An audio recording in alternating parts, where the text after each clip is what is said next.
Man. I mean, WrestleMania just doesn't feel like WrestleMania. It is shocking to me. I'm sitting back and I'm not even like rageful or angry. I just have to sit back and just reflect on when Mania seasons were great, when the builds were great. Heck, even last year's build was great. You know what I'm saying? And you have to look back at it now and you just have to realize that WrestleMania is in 7 days. And does it really feel like that? Does it? It doesn't at all. You know what I mean? We're 7 days away and it feels like we have a crown jewel next weekend. That's what it feels like. I've been saying this for weeks, that WrestleMania 41 is literally a glorified 2-night crown jewel. That's all it is. A bunch of random matches thrown together, no real story, one-off matches, and that's all it is. You understand? The SmackDowns and Raws that we're getting leading up to Mania over the last couple months have felt no different than taped Raws and SmackDowns at the end of the year during Christmas season and then Thanksgiving season. It's the same thing. They feel like taped, phoned in Raws that there's no effort given to by the creative team, by Triple H, and even by the wrestlers. Heck, the announcers don't even care. Joe Tessitore last night sounded defeated. Pat McAfee sounded out of energy on Monday. Michael Cole, the same thing. Wade Barrett didn't even have his usual energy. Everyone is giving up because WWE knows that this Mania season stinks. Gunther was in an interview recently this week, and Gunther was asked about, what he wanted to do for Mania, how does he feel about not main eventing? And Gunther brought up the fact that he wanted, before WrestleMania, because he's a world champion and everything like that, he aimed to be feuding with people like Cena or Rollins and Punk and Roman for Mania. He said those names, and he now has Jey Uso. And he said, when he was asked, do you think the feud and the build has been good between you and Jay? And he literally said the words, I kid you not. You can go watch it for yourself. He literally says the words, he stutters, right? And he delays his answer and looks down at the table. And then he proceeds to say, yeah, it's gotten its stride over the last couple weeks. You know what I mean? Because he knows it sucks. He said itself, it's been difficult to build a 10-week story. But the funny thing is, Vince McMahon, after someone won a Rumble or a Chamber, he immediately had them in their feud and they would have builds going for a month or two and it wouldn't really be getting stale really at all. You understand that? Now Triple H, it's difficult to build a 10-week feud. Really?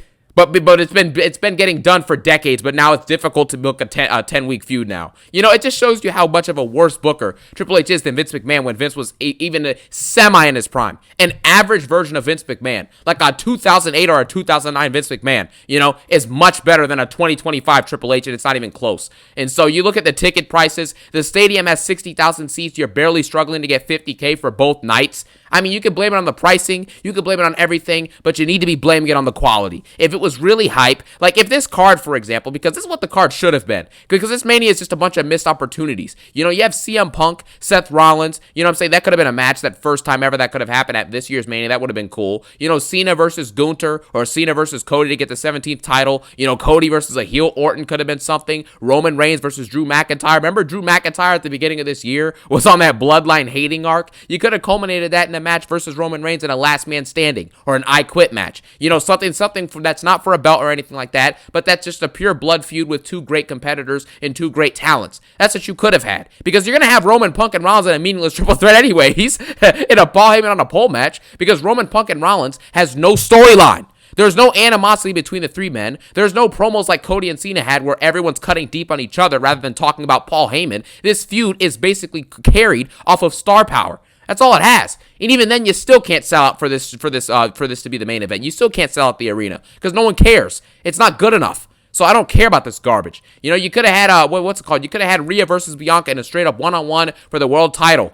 Either way, those matches alone that I just listed off would have immediately made this Mania more hype. And I guarantee you, if those matches were official, we would probably have at least 55K plus seats sold out already. Maybe if not the whole thing sold out, just off that alone. It's over. You have to accept it and realize it. And you ever think about the people who just aren't on this card? They're just not even there. Alexa Bliss returns, gets a massive pop at the Rumble. People wanted her to actually win the Rumble. I'm sure her and Tiffany would have put on a better story than whatever the heck the crap that we're getting from Charlotte and Tiffany Stratton is. Nia Jax is nowhere to be found. She had a good 2024. She's one of the better women on the roster last year, and she's got nothing, for this PLE. I mean, Sheamus grinded in the mid-card last year, not even on the card. I mean, how does Sheamus not get an opportunity to win his IC belt this year? But Dominic Mysterio, who has one singles victory in 7 matches, in seven months, is going to be in the Intercontinental Championship Fatal 4-Way and is likely going to win.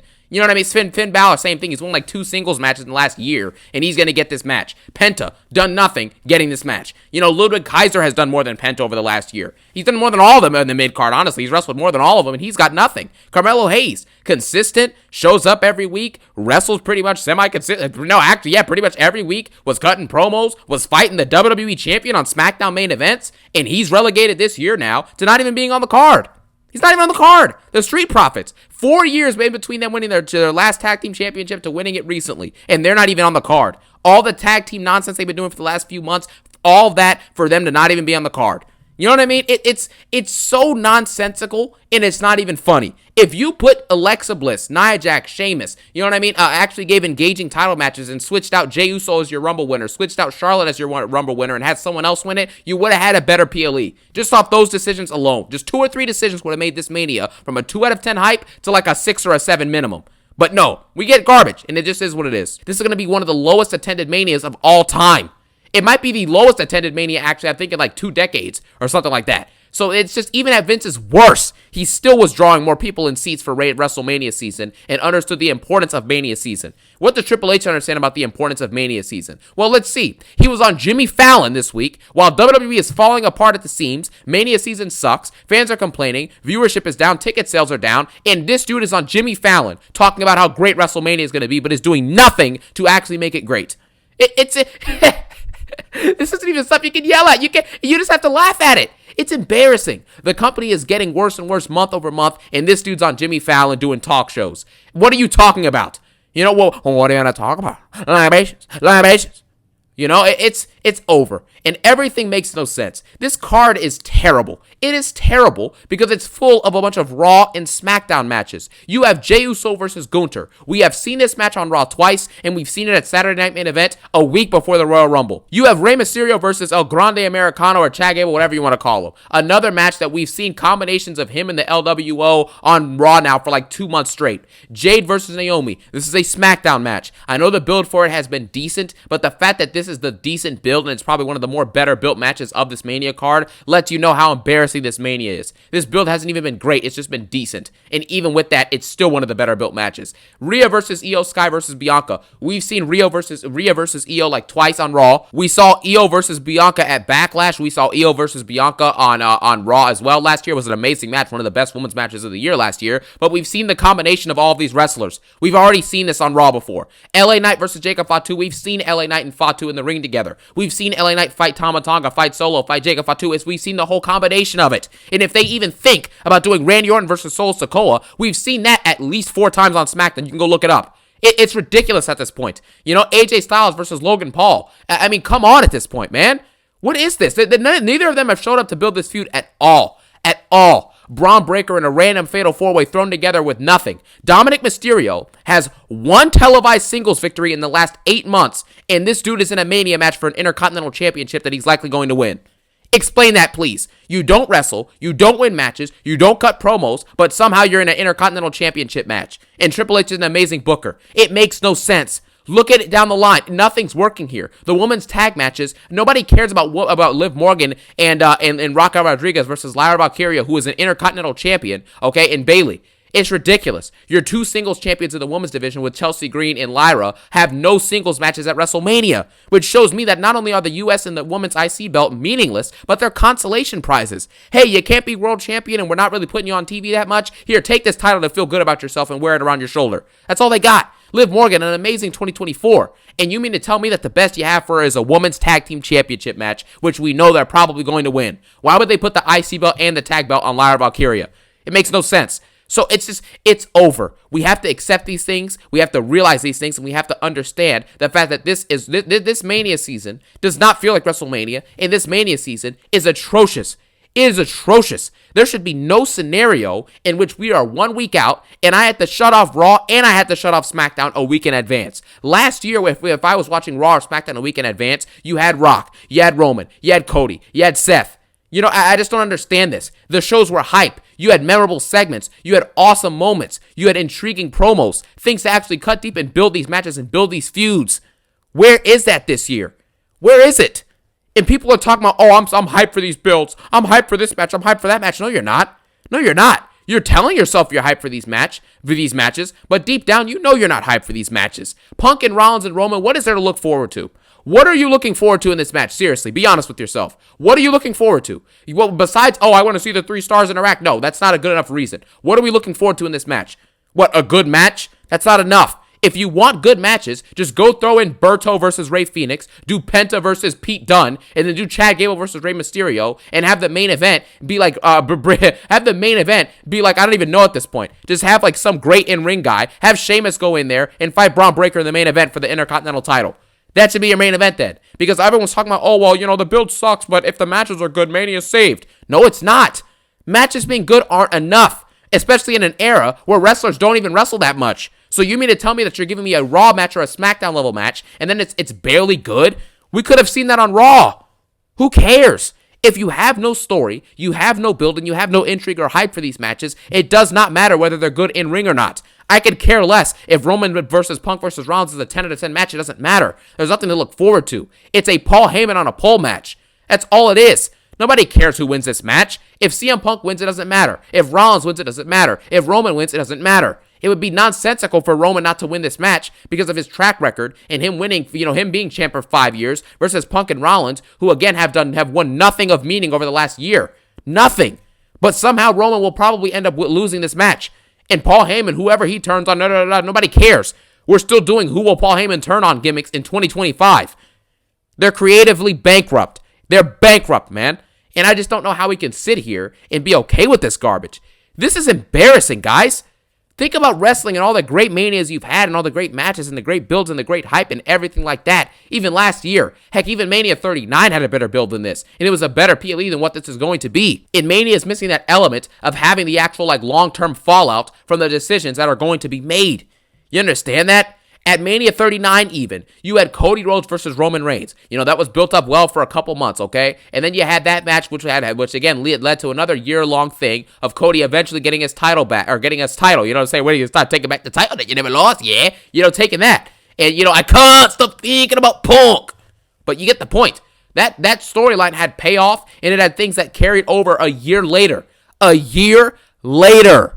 And The Rock got involved. Rollins got involved. You built a great story and a great feud and a great Mania for Mania 40, and then Cody finally won his championship. And look at the payoff. The reign has been atrocious. The summer of 2024 for Cody's championship reign was garbage. The whole stuff with the bloodline was garbage. His feud with Logan Paul, garbage. His feud with Kevin Owens, predictable, boring, and should have been better. And it had honestly, the matches itself, looking back on it, weren't even that good, considering the 2 in-ring talents you had there. They weren't even that, living up to the hype, quite frankly. And then you had 2 weeks of nothingness before this year's WrestleMania. He didn't do anything.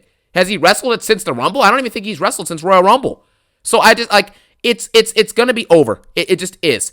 Everything used to have a payoff. There used to be some big implications. Every single upper card Mania match or main event level Mania match should have long-term implications. It should be a match we've never seen before, so it actually feels grandiose. Or it should be a match that has incredible build and incredible hype.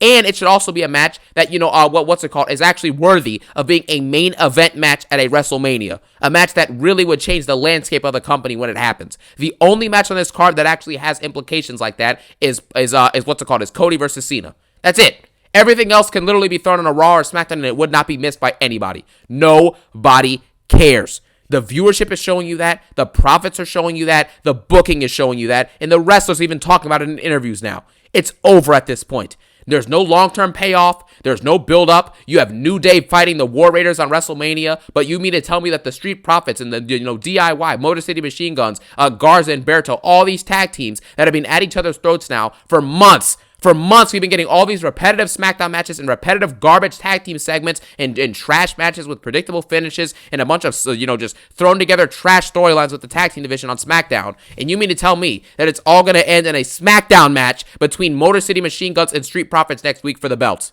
That's all you got? I mean, come on.